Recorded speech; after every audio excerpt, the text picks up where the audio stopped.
दुनिया भर में नए साल का जश्न मनाया जा रहा है। सबसे पहले न्यूजीलैंड के शहर ऑकलैंड में नए साल का खैर मकदम किया गया।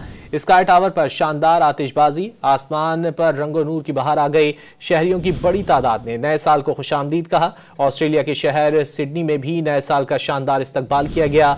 जापान और जनूबी कोरिया में भी नए साल का आगाज हो गया। नया साल, नई उम्मीदें और नया जोश। दुनिया में 2025 का आगाज हो गया। न्यूजीलैंड में शानदार जश्न मनाया गया।